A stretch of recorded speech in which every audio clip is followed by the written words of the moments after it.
¿Qué tal? Buenas tardes, ¿cómo están? Saludos a todos y todas. Desde aquí, desde Orizaba, Veracruz, transmitiendo para Reporte 272 en el programa que hemos titulado Parábola X con Plinio Soto. Les mando un abrazo a todos los que nos ven y escuchan en este miércoles 19 de noviembre, a un día de recordar el proceso revolucionario, el inicio de la revolución de 1910, que, bueno, pues es hoy muy notorio, o más se ha hecho conocido el hecho de que la Revolución Mexicana, que mañana celebraremos un aniversario más, ha sido la tercera gran transformación que tuvo México en el largo de su historia y que es, digamos, el antecedente directo de lo que hoy se conoce como el proceso de la llamada 4T. Entender el proceso de la 4T es un poco entender también necesariamente, obligatoriamente, el proceso de la Revolución Mexicana. Y bueno, pues mañana se celebra un año más de haber iniciado el proceso que cambió, transformó radicalmente las estructuras socioeconómicas, políticas del México del siglo XX y que, bueno, le ha dado una continuidad a lo que es el México del siglo XXI a partir de este proceso de reconstitución de lo público en lo que hoy conocemos como el proceso de la 4T. Y bueno, pues diciendo esto, pues le agradecemos también al Café Real, que es el lugar donde hoy nos encontramos. Es un bello lugar donde hay café, hay comida, está abierto desde las 10 de la mañana, hay desayunos, comidas, hay bohemia, también en las tardes se pueden venir a escuchar música en vivo, bohemia y otro rock, también aquí han habido música en vivo de rock. Y bueno, es un bonito lugar, es una casona antigua, es una casona de allá por principios del siglo XX aquí en Orizaba. Tiene igual una terraza muy bonita que da al río Orizaba y tiene una vista espectacular, muy bonita. Café Real se encuentra en Poniente 7, casi Sur 2 y Madero, es Poniente 7, número 50 exactamente. Y bueno, pues le agradecemos a los amigos de Café Real que nos permitan hoy grabar este programa, este podcast, para poder compartir con ustedes dos ideas. El día de hoy vamos a compartir dos ideas. La primera es la que todo el mundo está hablando, los sucesos del sábado pasado, sábado 15 de noviembre, en la Ciudad de México, que ha venido a confirmar una tesis. La tesis que se ha confirmado es que los sectores de la oposición conservadora, la oposición de la derecha y la ultraderecha, que lo platicamos el programa pasado, pues habían convocado abiertamente a protestar, a hacer una manifestación para manifestar su inconformidad con el gobierno de la presidenta Claudia Sheinbaum. Originalmente ese, digamos, era el punto inicial. Pero bueno, hoy sabemos que fue una convocatoria que no fue esencialmente la generación SEM, como algunos pretendieron decir que era. Había sido convocada por miles de jóvenes de esta generación, nacidos en los años 2000, después de los años 2000, hasta el 2003, 2014, que ahorita son jóvenes, en la mayoría de ellos tendrán entre 15, 25 años. Bueno, pues había dicho, y estuvieron los medios informativos tradicionales, el medio mediático, el aparato mediático estuvo difundiendo y transmitiendo la idea de que esta generación mexicana de jóvenes mexicanas y mexicanos se había organizado espontáneamente y había convocado una manifestación, lo cual desde el inicio hubo muchas dudas en esa convocatoria y el sábado pues se aclararon las dudas de quién había lanzado esa convocatoria. Está claro hoy y está ya demostrado que no fueron los jóvenes de la generación Zen, que fue el aparato mediático conservador, el aparato mediático de la oposición en alianza con grandes estructuras de estructuras organizativas de información como el Universal, como el Grupo Milenio, ¿no? En estos aparatos, estos consorcios mediáticos que todos los días arrojan opinión en contra de la 4T, ellos realmente en alianza también con Salinas Pliego, este evasor fiscal que está dando su batalla por no pagar impuestos, Bueno, ellos salieron, ellos buscaron la manera, contrataron expertos en informática para poder hacer granjas de bot y replicaron miles, millones de veces mensajes para tratar de persuadir la opinión pública y moldear la opinión pública en el sentido de que fueras aceptada la convocatoria desde la idea de que era la generación Zen la que había convocado el sábado a la marcha.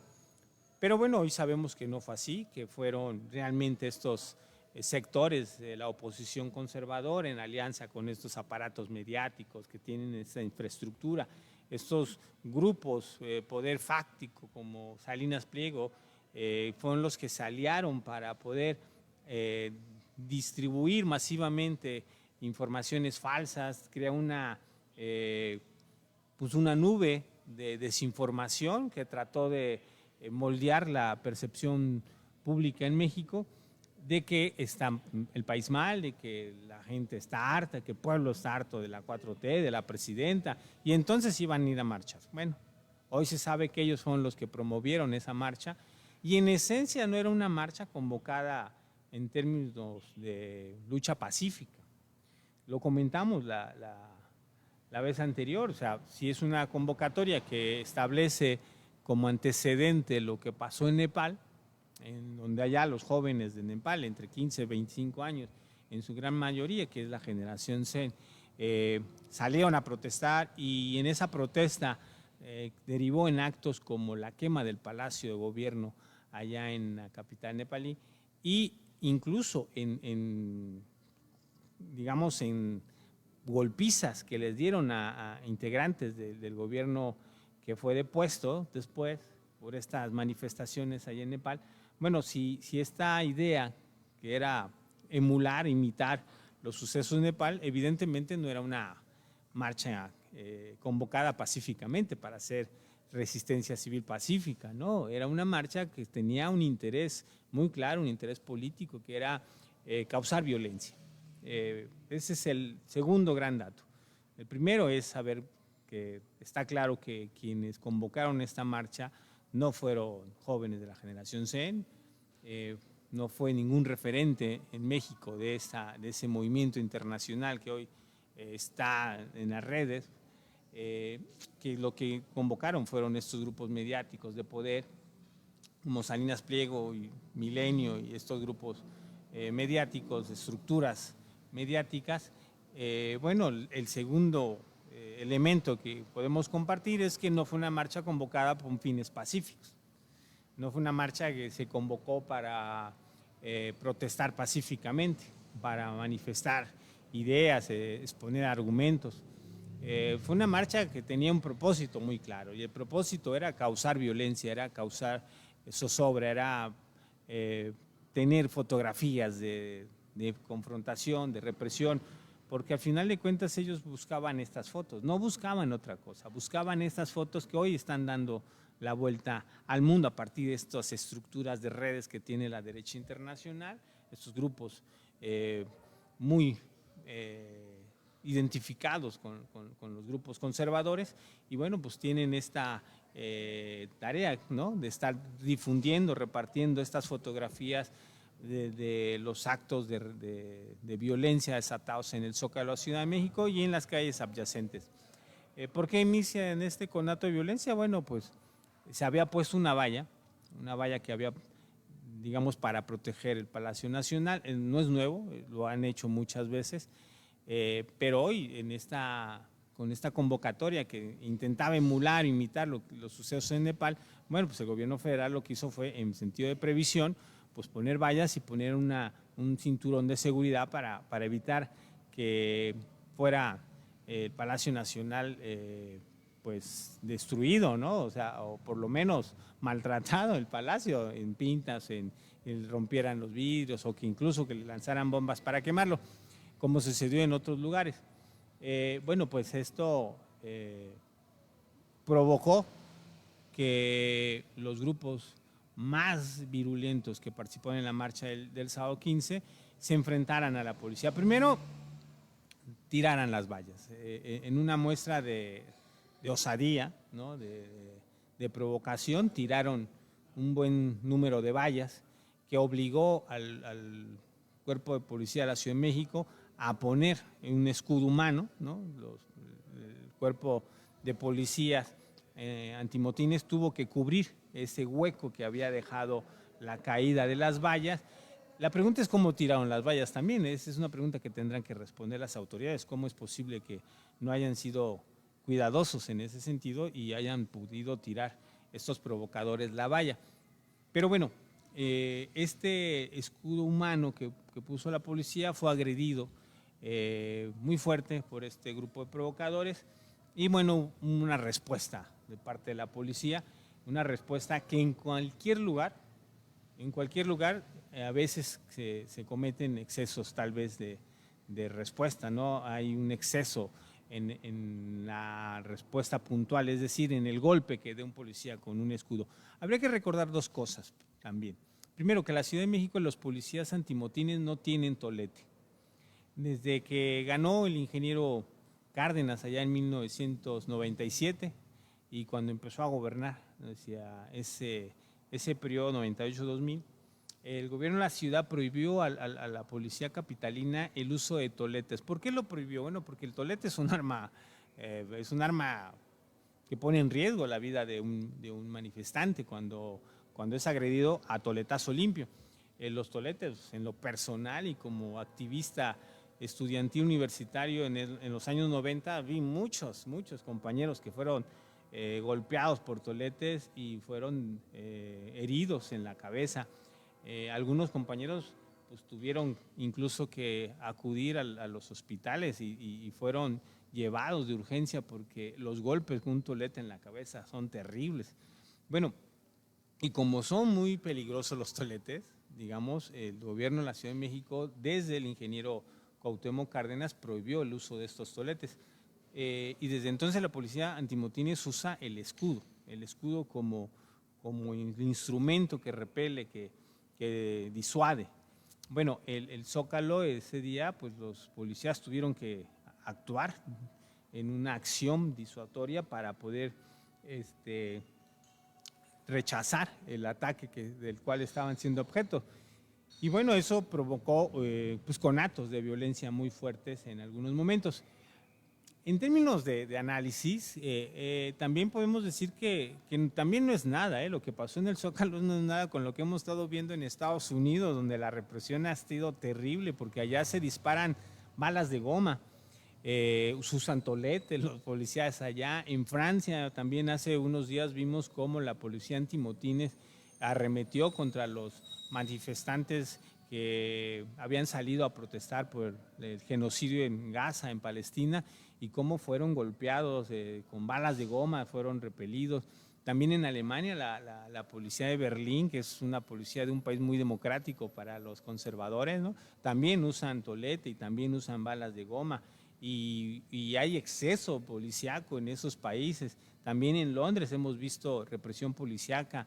Bueno, lo que vimos el sábado realmente está dentro de un parámetro, digamos, como respuesta puntual, no es una respuesta violenta por parte de la fuerza pública en México. La verdad es que en términos de comparativos, o sea, en un análisis comparativo, las fuerzas policíacas de otros países, las fuerzas antimotines usan más la violencia, de entrada incluso el instrumental que usan, ¿no? Balas de goma para disuadir manifestantes. Allá, toletes.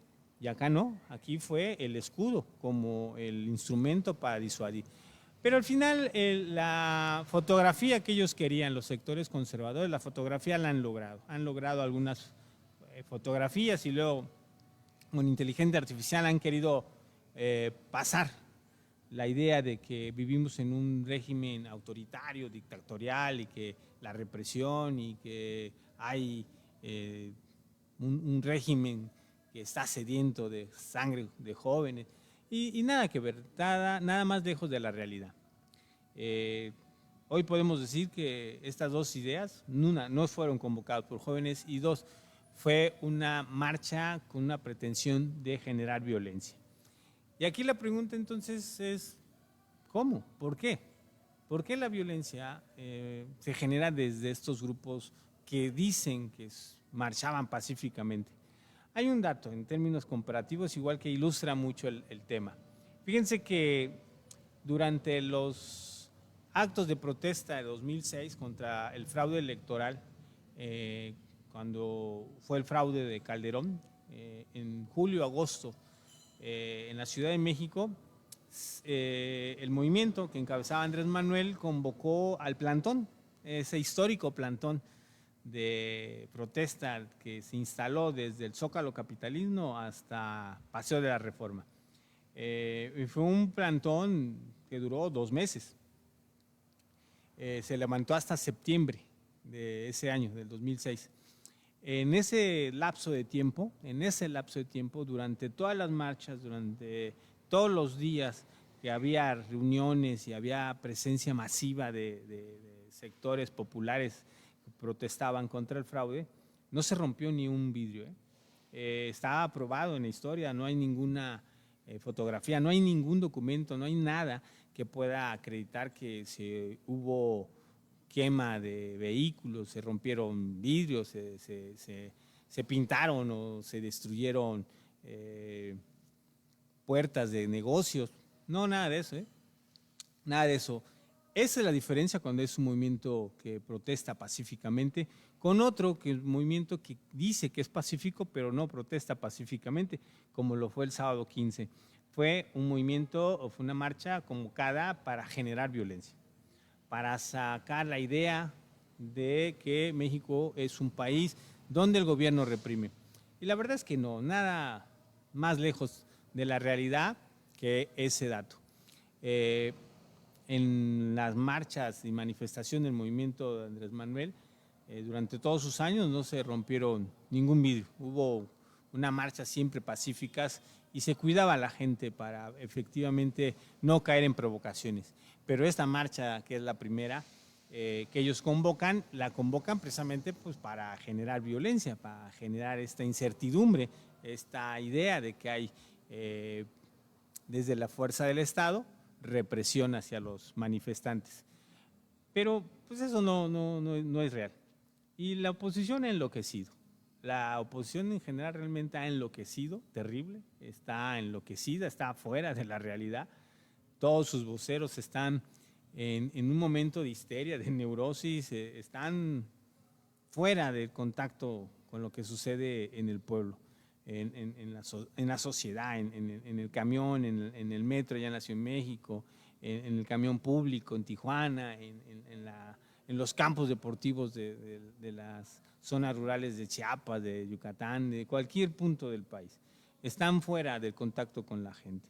Lo que vimos y lo que hemos visto en los videos, muchos videos, el próximo programa vamos a tener también una recopilación de estos videos que han circulado, donde algunos representantes o algunos integrantes que retratan la composición hasta social de los que acuden a la marcha del 15, pues bueno, están enloquecidos, hablan tonterías, hablan falsedades, no argumentan, gritan histeria, gritan consignas que están fuera de la realidad. Dos consignas o tres, me recuerdo del sábado para acá, una manifestante que grita desesperadamente y en forma neurótica que Claudia Sheinbaum, la presidenta, no ganó. O sea, dice y jura y perjura que Claudia Sheinbaum no ganó la elección del año pasado, del 24, y que usó fraude, ¿no? O sea, no hay ninguna prueba de ello, pero ella afirma de que hubo fraude y lo afirma con una vehemencia que realmente lo único que se muestra es una chica que tiene un problema de salud mental y grueso, o sea, es una situación de locura ya la que presenta esta manifestante que acusa a Claudia de haber ganado en forma fraudulenta. Hay por ahí también un manifestante que evidentemente pues hasta marihuana va, ¿no? Es un video que se ha hecho muy viral, ¿no? Cuando le preguntan ¿Y por qué protestas? Y dice, baja su bandera, de hecho baja su bandera y dice, bueno, pues es que estoy marihuano, yo no sé nada, ¿no? Casi. Pero él asume que no sabe expresar ninguna idea convincente por su estado y un estado pues alterado, ¿no? Un estado de realidad alterado, digamos, porque pues va marihuano, o sea, y así como él, varios en la marcha. Y bueno, también hay otro video que circula de que la mayoría una gran parte de los asistentes, pues no eran jóvenes y eran un poco, pues generaciones ya maduras, ¿no? Generaciones ya de entrar a los 60, incluso 50, 60, donde pues son claramente panistas, expriistas, algunos de MC que andan por ahí y algunos de otros partidos que han estado intentando hacer política, pero no logran hacer nada porque realmente están en otra realidad, viven en un multiverso diferente, en una realidad paralela. Bueno, pues estos grupos, ¿no? Este tercer video que es muy notorio y representativo de la composición de quienes asisten a la marcha, pues es gente que son panistas, es gente que participan en marchas del PRI, son personas cercanas a las estructuras que quedan del PRI y del PAN, ¿no? Principalmente, grupos muy conservadores, muy conservadores, y que bueno, pues estos videos muestran en conjunto que fue una marcha sin proyecto, sin ideas, fue una marcha que solamente buscaba la confrontación, la violencia, para reproducir esta narrativa que han estado hoy haciendo los grupos de la derecha opositora, de la ultraderecha, porque hoy la derecha está en un camino donde están supeditados a lo que los grupos dirigentes de ultraderecha han determinado y están marcando. La derecha el sábado perdió su compromiso democrático.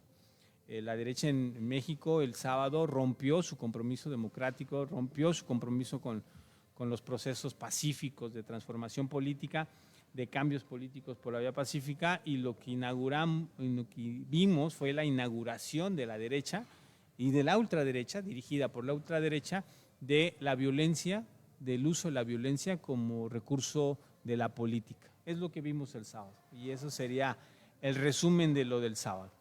Fue una marcha que marca el inicio del compromiso de la derecha con la violencia abierta.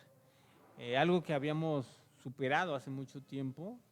La derecha en los años 30 tenía grupos de provocación, había un grupo muy paramilitar que eran los Dorados, un grupo muy ultraderechista, profascista, abiertamente fascista más bien, donde incluso perseguían a los extranjeros, a los chinos, a todo aquel que no era mexicano. En los años 30 fueron perseguidos por los Dorados y este grupo arremetió muchas veces contra los contingentes obreros que marchaban a favor del gobierno de Lázaro Cárdenas y bueno, tuvo que venir una decisión muy fuerte del gobierno de Cárdenas para disolver ese grupo de choque que eran los Dorados. Y bueno, pues hoy vemos que ese compromiso con la violencia vuelve a ser parte de la derecha mexicana y de la ultraderecha que dirige a esta derecha mexicana. Y eso es lo que es peligroso, eso es lo que inquieta, porque pues no debería de ser, pero bueno, es. La derecha hoy abiertamente es una derecha violenta y bueno, frente a ello, pues tendrá que haber una respuesta muy puntual, muy concreta, firme, decidida por parte de los contingentes de la 4T, aquellos que piensan que el proceso de transformación debe de seguir, debe de mantenerse, debe de darse continuidad. Y yo creo que estos grupos de la 4T deben de dar una respuesta muy concreta ante esta tentativa de la derecha de poner la violencia como recurso de lo público, de la política en México. Ante la derecha profascista, la derecha ultraderecha, los grupos progresistas, de izquierda, democráticos, deben de estar muy atentos y deben de dar respuestas concretas. Y la respuesta concreta es la movilización popular. La respuesta concreta no es otro camino que la movilización del pueblo en las calles, en las universidades, en los centros de trabajo, en las centros comunitarios, en donde esté el pueblo debe de organizarse para poder resistir esta embestida, que estamos viendo el inicio de la embestida. Van a intentar, a partir del sábado van a intentar reiteradamente, una y otra vez, van a intentar poner la violencia como recurso de la política. Van a venir más convocatorias, están llamando para una mañana, ¿no? A ver cómo les va. Están llamando en los estados a la consolidación de estas estructuras de organización de la derecha para movilizarse, para generar ruido, para generar miedo, para cambiar la percepción. ¿Cuál es la percepción que ellos quieren poner? Bueno, que el país está inestable, que hay una falta de gobierno, que no hay elementos que den seguridad a la población. Y esto dentro del discurso trumpista de Estados Unidos, ¿no? Del discurso injerencista, para poder tener elementos para poder meter sus narices aquí en México. Son, a final de cuentas, proyectos de intervención, son proyectos intervencionistas. En Argentina lo hicieron en la última elección a partir de esta injerencia financiera. Estados Unidos alimentó al gobierno de Milei y alimentó esta narrativa ultraderechista para que los argentinos tuvieran un cambio de percepción y los votaran a ellos, usando esta intervención financiera.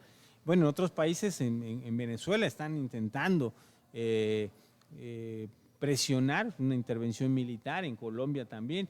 Y bueno, aquí en México no nos salvamos de estas pretensiones imperiales, injerencistas, y ellos están buscando a través de estos grupos de la ultraderecha en México causar esta impresión de que el país está inseguro, hay inestabilidad, hay problemas todos los días y a todas horas, y que se necesita un cambio de régimen y se necesitan casi fuerzas de los Marines para venir a hacer el cambio de gobierno, porque ellos saben que si van a elecciones, van a perder.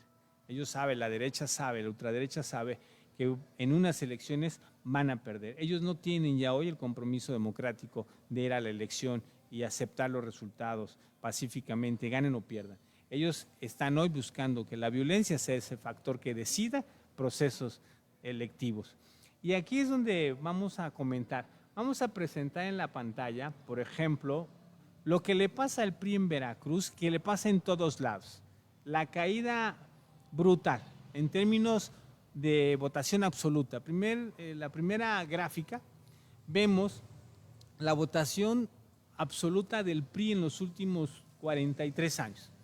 Ven ustedes en la gráfica una alta votación, arriba del 1,000,000, llegaron a tener más de 1,5 millones los priistas en voto total, y ustedes ven la gráfica que ese partido viene hacia abajo en caída libre. Ya no lograron obtener en la última, esta es una gráfica de las elecciones municipales en Veracruz, que es un tema que es el más cercano ahorita, que es la última elección que se vivió aquí en Veracruz. Son arriba de 300,000 votos los que el PRI tiene apenas.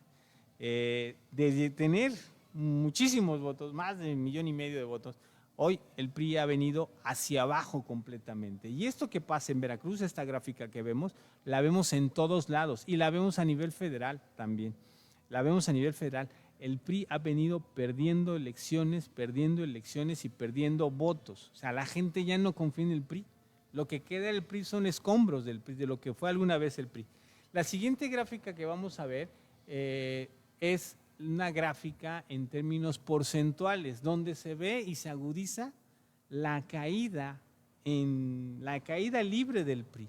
En esta gráfica de los porcentuales del PRI es hacia abajo completamente. O sea, hubo una recuperación que el PRI tuvo en los años 2000, es cuando el PRI en Veracruz tuvo, por ejemplo, el gobierno de Fidel Herrera, que compraba en las elecciones.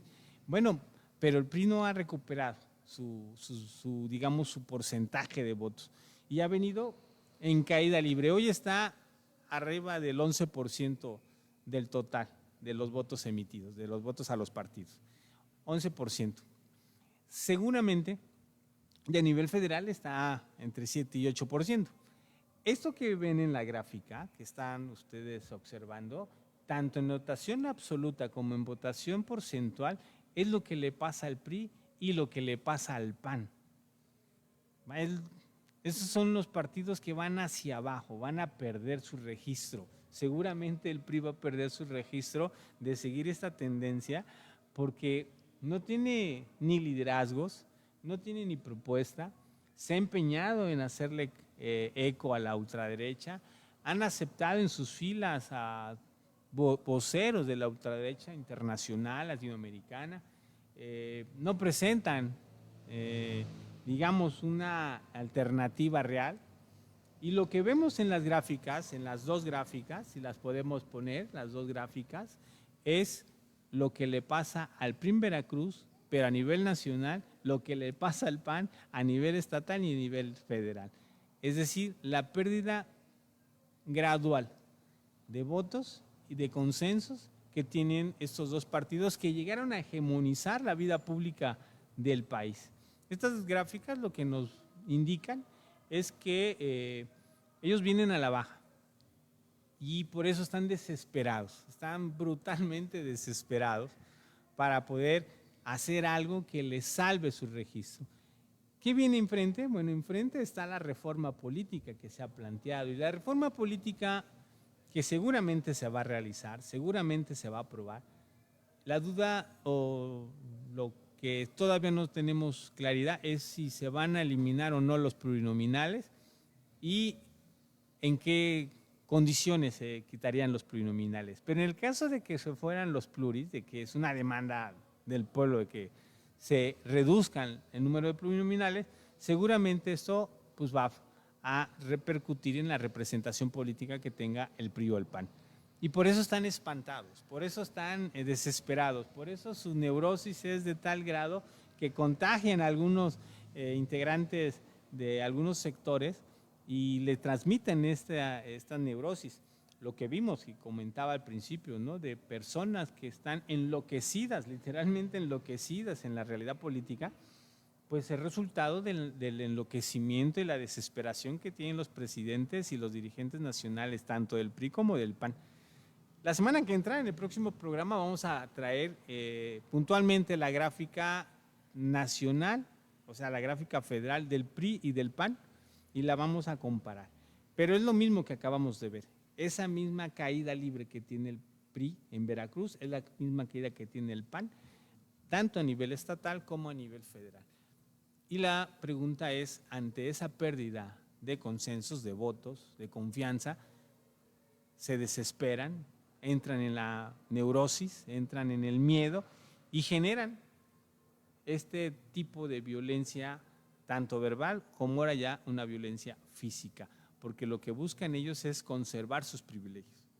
Y frente a la posibilidad de que se apruebe la reforma política, ellos entonces están desesperados. Una de las demandas en la reforma política que se está planteando es que el presupuesto de los partidos se reduzca considerablemente. Porque los partidos, si bien son entidades públicas, y así se ha considerado en México que son entidades públicas, para evitar que sean los partidos minas para el interés privado, que sean los privados, como en Estados Unidos son los privados, los grandes grupos empresariales, los grandes consorcios, los que meten el dinero a los partidos, son ellos los que aportan. Esas recaudaciones que hacen, lo único que es para comprar las franquicias de los partidos, tanto demócratas como republicanos.